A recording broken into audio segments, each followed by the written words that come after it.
అందరికీ నమస్కారం. తెలంగాణ ప్రభుత్వం బడ్జెట్ విడుదల చేసిన విషయం మనందరికీ తెలిసిందే. అయితే ఈ జరిగిన సభలో ఏ శాఖకు ఎంత బడ్జెట్ విడుదల చేశారో, కేటాయించారో మరియు ఏం మాట్లాడుకున్నారో ఈ వీడియోలో మనం పూర్తిగా తెలుసుకుందాం. ఐటీఐలలో ఏటీసీ ట్రైనీలకు ప్రతి నెల రూపాయలు 2000 స్కాలర్‌షిప్. విదేశాల్లో యువతకు ఉపాధి అవకాశాల కోసం కొత్తగా సీఎం ఓవర్సీస్ ఎంప్లాయ్‌మెంట్ కార్యక్రమం. వెల్ఫేర్ స్కూల్స్‌లో వసతుల కల్పనకు రూపాయలు 100,00,00,000. 57 పాలిటెక్నిక్ కాలేజీలను అడ్వాన్స్డ్ టెక్నాలజీ సెంటర్స్‌గా అప్‌గ్రేడ్. ప్రీ ప్రైమరీ మొదలు ఇంటర్ విద్యార్థుల దాకా బ్రేక్‌ఫాస్ట్ పథకం. 2026, 27 విద్యా సంవత్సరం నుంచి ఇది అమలు జరుగుతదట. 2026, 27 సంవత్సరానికి పాలిటెక్నిక్ కాలేజీల్లో 15 కొత్త కోర్సులు. విద్యాశాఖ పరిధిలోకి స్కిల్ యూనివర్సిటీ. ఇంటర్ విద్యార్థులకు మధ్యాహ్న భోజన పథకం. దివ్యాంగ విద్యార్థులకు రెట్రోఫిట్టెడ్ మోటరైజ్డ్ వాహనాల పంపిణీ. వైద్య విధాన పరిషత్తును పూర్తి స్థాయి ప్రభుత్వ సెకండరీ హెల్త్ కేర్ విభాగంగా మార్పు. ప్రజలందరికీ డిజిటల్ హెల్త్ కార్డులు పంపిణీ చేస్తారట. విదేశాల్లో యువతకు ఉపాధి కోసం కొత్తగా సీఎం ఓవర్సీస్ ఎంప్లాయ్‌మెంట్ కార్యక్రమం. 274 నూతన మొబైల్ అంగన్వాడీ కేంద్రాలు ఏర్పాటు చేస్తారట. ఆరోగ్య శాఖకు రూపాయలు 13,679,00,00,000 కేటాయించబోతుందట. తెలంగాణ చరిత్రలో ఆరోగ్య శాఖకు ఇదే అత్యధికమట. ఇందిరమ్మ కుటుంబ జీవిత బీమాకు పథకానికి రూపాయలు 4,000,00,00,000. పంట బీమా పథకానికి రూపాయలు 1,886,00,00,000. మూసీ రివర్ ఫ్రంట్‌కు రూపాయలు 1,500,00,00,000.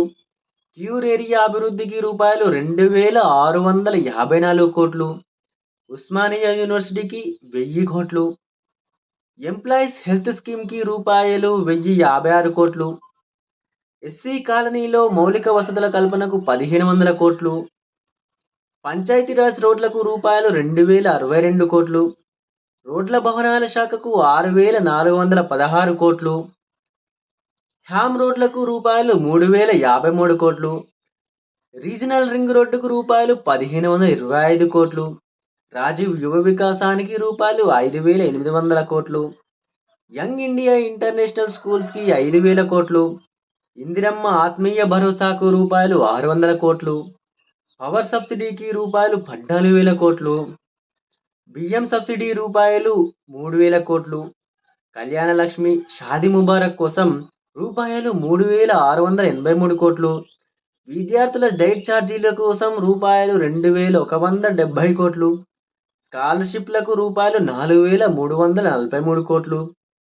తప్పనిసరి కార్యాలయ ఖర్చుల కోసం రూపాయలు 2,323,00,00,000. రైతు భరోసాకు రూపాయలు 18,000,00,00,000. చేయూతకు రూపాయలు 14,861,00,00,000. ఇందిరమ్మ ఇండ్లకు రూపాయలు 5,500,00,00,000.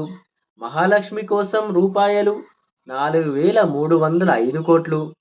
సన్నవడ్ల బోనస్‌కు రూపాయలు 3,500,00,00,000.